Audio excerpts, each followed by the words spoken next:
Olá, colegas, sejam bem-vindos a mais um 15 Minutos de Udemo.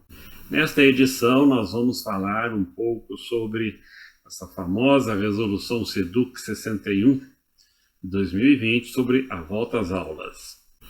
Em entrevista à Band News ontem, 31 de agosto, o secretário da Educação afirmou que a volta às aulas, seja na forma de atividades a partir de setembro, seja na forma de aulas tradicionais, será opcional para os alunos até o final deste ano. Antes, era só neste período, de 8 de setembro a 7 de outubro.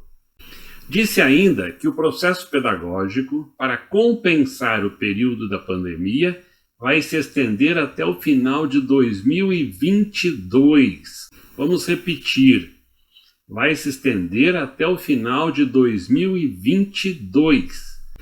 Então, senhor secretário, por que esse desespero para fazer as escolas públicas estaduais retomarem as atividades presenciais neste momento? Em entrevista ao jornal Folha de São Paulo, publicada hoje, dia 1º de setembro, o secretário afirma que São Paulo irá pagar um adicional a professores que tiverem interesse em ampliar sua carga horária para atender alunos presencialmente em atividades de recuperação e de acolhimento nas escolas estaduais a partir do próximo dia 8 de setembro. Em bom português, isto chama-se chantagem. De onde sairá esse dinheiro? Uma vez que a explicação para a precariedade da rede e dos salários é exatamente a falta de dinheiro. E mais, afirmou ainda o secretário que o governo poderá também contratar professores extras para a volta das aulas nas escolas. Isso chama-se improviso, voluntariedade, capricho, uma vez que, caso seja viável a contratação, ela incidirá sobre profissionais que não estão no projeto pedagógico da escola, que não acompanham os alunos desde o início do ano letivo. A resolução SEDUC número 61 assemelha-se ao grito de abertura do carnaval no hospício. Agora, definitivamente, a pandemia virou um pandemônio. Para viabilizar esse absurdo, a Secretaria da Educação diminuiu para 20% o percentual de alunos a serem atendidos nas escolas públicas estaduais, mantendo o percentual de 35% para as escolas particulares e as escolas públicas municipais. Como pode o secretário querer impor essa norma para as escolas públicas municipais? O roteiro do carnaval no hospício está nas disposições contidas na resolução número 61, onde se lê que as atividades presenciais serão consideradas no cômputo das horas letivas mínimas para o ensino fundamental e para o ensino médio, sendo sua oferta complementar ao mínimo previsto na Lei de Diretrizes e Bases da Educação Nacional. Então, essas atividades contarão para atingirem-se as 800 horas ou serão complementares a elas? Uma coisa é a atividade ser contada para atingir as 800 horas. Outra coisa é ser complementar às 800 horas. A oferta de atividades presenciais, nos termos desta resolução, deverá ser precedida de consulta à comunidade escolar quanto às suas preocupações e proposições para a retomada das atividades presenciais. Pergunta-se, como será feita essa consulta nas escolas públicas estaduais? Por telefone? Lembramos que uma decisão dessa importância teria de ser tomada em Assembleia Geral de Pais e Alunos de toda a comunidade escolar, com ampla discussão sobre os prós e os contras, o que está proibido neste momento pela própria resolução. Sendo feita por telefone a consulta, como será a conclusão? A maioria vence?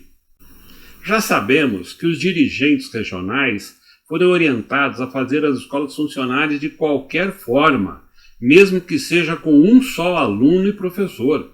Portanto, essa consulta à comunidade é o famoso para inglês ver. A merenda que será servida aos alunos neste período será a merenda seca, aquela que dispensa manipulação para evitar contaminação dos alimentos.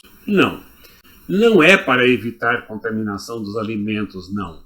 É porque as escolas estão sem merendeira.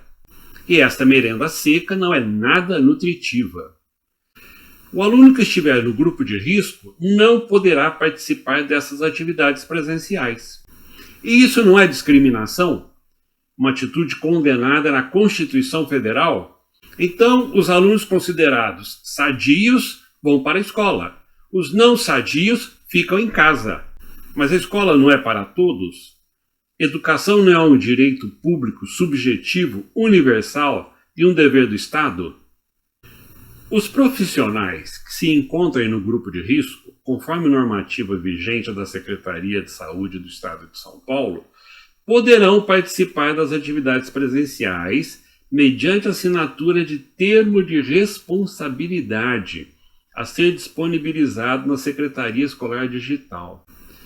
Ora, contrariando um decreto, tentando tirar a responsabilidade das mãos do Estado, de forma leviana, tenta-se uma chantagem contra esses profissionais. Vocês podem colocar a saúde e a vida em risco, desde que assinem um termo isentando o Estado de qualquer responsabilidade. Isso é um absurdo, é ilegal, é inconstitucional e é imoral. Não dá para acreditar que nós estamos no Brasil e no estado de São Paulo. Colegas gestores, não aceitem isso. Quem está no grupo de risco não pode fazer trabalho presencial. As escolas deverão adotar as diretrizes sanitárias do Protocolo Intersetorial do Plano São Paulo e as medidas constantes nos protocolos específicos para o setor da educação. Colegas, nenhuma escola pública estadual, repetimos, nenhuma escola pública estadual conseguirá atender ambos os protocolos, seja por falta de condições sanitárias, seja principalmente por falta de funcionários. Algumas escolas particulares conseguirão, algumas. Como não podia deixar de ser, sobrou para o diretor a administração desse carnaval surrealista.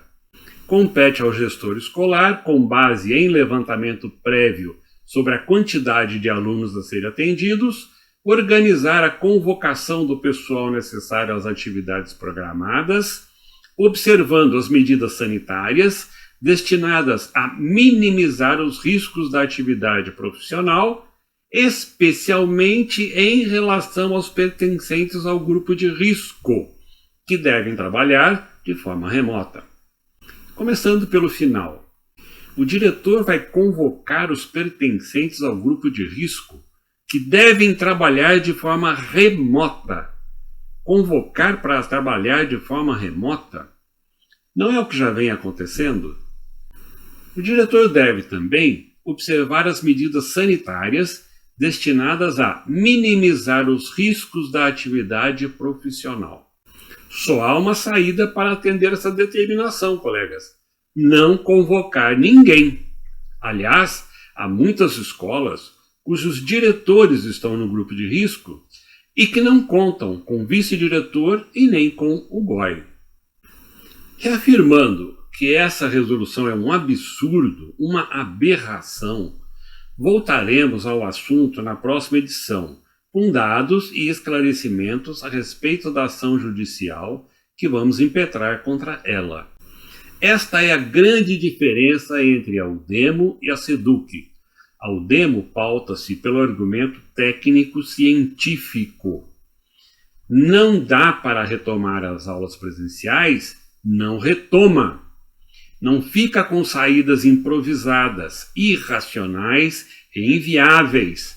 Afinal, a Covid-19 já matou mais de 121 mil pessoas no país, sendo 30.014 apenas no estado de São Paulo. A SEDUC, por outro lado, pauta-se pelo elemento político, partidário. De educação mesmo, nada. Nada mesmo. Obrigado, colegas, e até o próximo 15 minutos de O Demo.